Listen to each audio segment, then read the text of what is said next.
San Francisco, for the first time in a while, has gone on a losing streak, so many people have had some knee-jerk reactions, like saying Brock Purdy should be benched, and even looking to see if Steve Wilks could possibly be relieved of his play calling. And while Brock Purdy's interceptions are an issue and Steve Wilks' defense definitely needs to be addressed, there's another story that I don't believe is being told, and that's the story of this rushing attack. Since the Cardinals game, Christian McCaffrey hasn't gone over 100 yards. And when you combine the last 3 games and take the average of his rushing yards, he's only averaging 3.7 yards a carry about. So while San Francisco has much to address during this bye week, one of the biggest things has to be the production out of the rushing attack, which has been the staple of this offense for years. So in this video, I hope to dive a little bit deeper into this recent game against Cincinnati to see what exactly went wrong. The first play of this Bengals game, I do think San Francisco is doing a lot right here, and you can see it with the result as well. They're running an outside zone, which has become their bread and butter. But what I like here is they're overpowering one side of this defensive front. They put Jauan Jennings in motion, as well as having Kyle Juszczyk in the backfield with Christian McCaffrey for being a lead blocker. I think this just sets up what San Francisco has done well consistently over the years, and that's the outside zone. When examining the second play for the San Francisco's offense, they once again went right back to the rush attack, but here they're attacking the inside. But in the future, I do think San Francisco could have made this play a little bit more deadly.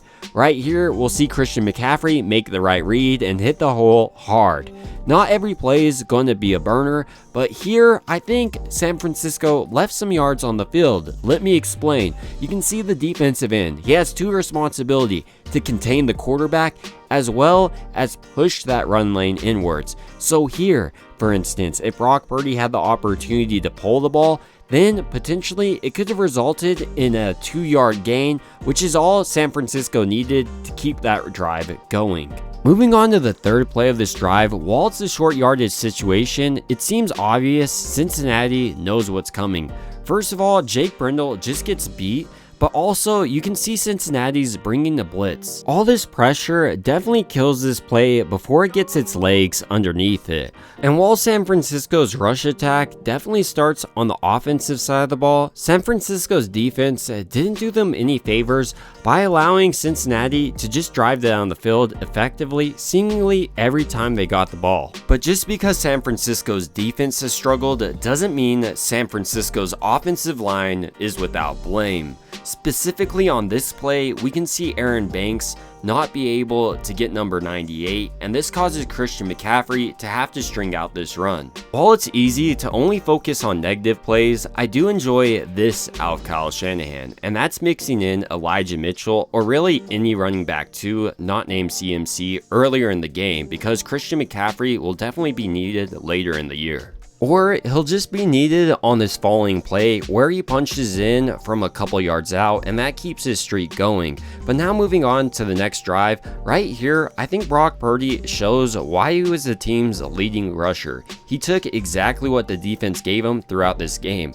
Moving on to the next play though, this was beautifully executed by Cincinnati and fit exactly what San Francisco was trying to do. We see the blitz coming and Jauan Jennings just not being able to get to his guy. The spacing makes this extremely hard on Jauan Jennings, but right here we see why San Francisco wasn't able to get a rushing game going. After this play, San Francisco did go 3 and out. Now moving in to the third quarter, specifically when San Francisco got the ball for the first time in the second half, right here, we see another issue that's plagued San Francisco. Not the offensive line's push, but penalties. They pick up 9 here, but instead of facing 2nd and 1, they go ahead and face 1st and 20. While Purdy was able to pick up the first down a few plays later with his arm, I do think this was significant of San Francisco's struggle throughout this game. When they could get something going in this game, they shot themselves immediately in the foot with a penalty. So while you'll see many people blaming Brock Purdy for all of San Francisco's struggles, and don't get me wrong, he deserves his fair share of criticism as well, I don't think it's all on him, but rather San Francisco needs to figure out their identity. Brock Purdy led the team in rushing with 57 yards, and passing with 365 yards, a far cry from being the issue. But a big issue I do have with San Francisco's offense is their offensive line and lack of ability to get a push recently, but some of this should be getting fixed because Trent Williams is coming back hopefully after the bye week. Additionally, I want to see how Chris Forrester and really Kyle Shanahan addresses penalties on this offensive line. Finally, when we're looking at a guy like Colton McKivitz in his first year starting, how is he going to improve as the season goes on? And if he doesn't improve, how will we address this? Will Jalen Moore go and play right tackle? Or is it just Colton McKivitz going throughout this year? There's also a question if Aaron Banks will even be able to participate coming out of the bye because of his turf toe injury. So these and a lot of other questions need to be answered. But these are just my thoughts on some of the issues plaguing San Francisco's offense outside of the quarterback position. And I'd like to hear your thoughts on issues plaguing San Francisco's team outside Brock Purdy. It would also mean a ton to me if you liked and subscribed, and as always, I hope you guys have a good rest of your day.